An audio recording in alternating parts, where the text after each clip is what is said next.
বে terminal, Laldia terminal ও মাতারবাড়ি গভীর সমুদ্র বন্দর, এই তিনটি মেগা প্রকল্প নিয়ে গেল প্রায় এক দশক ধরে চলছে নানা ধাপের কাজ।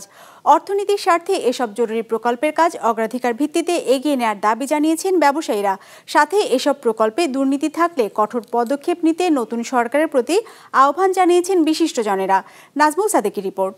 250-টিরও বেশি ডিজাইন অপশন নিয়ে ওয়ালটন স্মার্ট ফ্রিজ, বোঝে আপনার প্রয়োজন। দেশের ভবিষ্যৎ অর্থনীতির চাপ সামাল দিতে বড় পদক্ষেপ চট্টগ্রাম বন্দরের বে টার্মিনাল নির্মাণ। 2014 সালে নেওয়া এই প্রকল্পের মহাপরিকল্পনা তৈরি হয় চলতি বছরের শুরুতে, যাতে $65 কোটি ঋণ দিচ্ছে বিশ্বব্যাংক। আর এই টার্মিনাল ঘিরে সব মিলে হবে প্রায় $800 কোটি বিদেশি বিনিয়োগ। মাতারবাড়িতে প্রায় 18,000 কোটি টাকার গভীর সমুদ্র বন্দরের চ্যানেল উদ্বোধন হয়েছে গত বছরের নভেম্বরে। এই প্রকল্পে 12,892 কোটি টাকা ঋণ দিয়েছে জাপান। এর বাইরে বাংলাদেশ ডেনমার্ক সরকারের মধ্যকার G2G চুক্তির আওতায় প্রায় $400 মিলিয়ন ব্যয়ে চট্টগ্রামের লালদিয়া চরে নির্মিত হচ্ছে লালদিয়া টার্মিনাল। দেশের নতুন পরিস্থিতিতে এসব প্রকল্প নিয়ে চলছে নানা জল্পনা কল্পনা। গুরুত্ব বিবেচনা করে অগ্রাধিকার নির্বাচনের পরামর্শ সংশ্লিষ্টদের। মাতারবাড়ি পোর্টটা আগে করবে না বে টার্মিনালটা আগে করবে?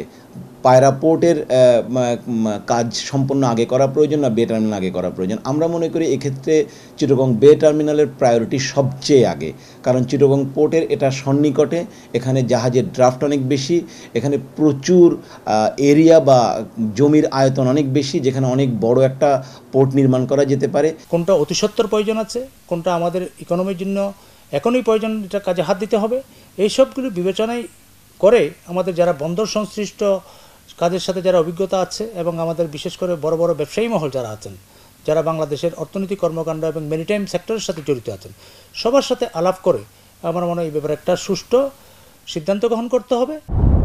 বিদেশি বিনিয়োগ, ঋণ ও অর্থনৈতিক গুরুত্ব বিবেচনা করে প্রকল্পের কাজ এগিয়ে নেওয়ার তাগিদ দিয়েছেন সচেতন নাগরিকরাও। পাশাপাশি প্রকল্প কেন্দ্রিক দুর্নীতি থাকলে সে বিষয়েও কঠোর হবার পরামর্শ তাদের। অনেক ক্ষেত্রে অনেক কারণে তো পিছিয়ে গিয়েছি, তবে শুরু করলে সেটা অতীতের মতো আবার হরি লুটের জন্য কারো পোয়াবারও করানোর জন্য এটা করা যাবে উচিত না।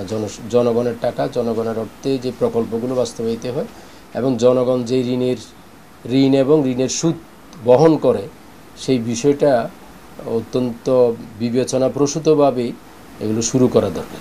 প্রধান উপদেষ্টা তিনি আমাদের একমাত্র নোবেল লরিয়েট, তো আমার মনে হয় যে আন্তর্জাতিক সম্পর্ক যারা আমাদের ইন্টারন্যাশনাল ডেভেলপমেন্ট অ্যাসোসিয়েটস আছেন তাদের সাথে সম্পর্ক রক্ষার ক্ষেত্রে বিষয়টা বিবেচনায় রাখবেন।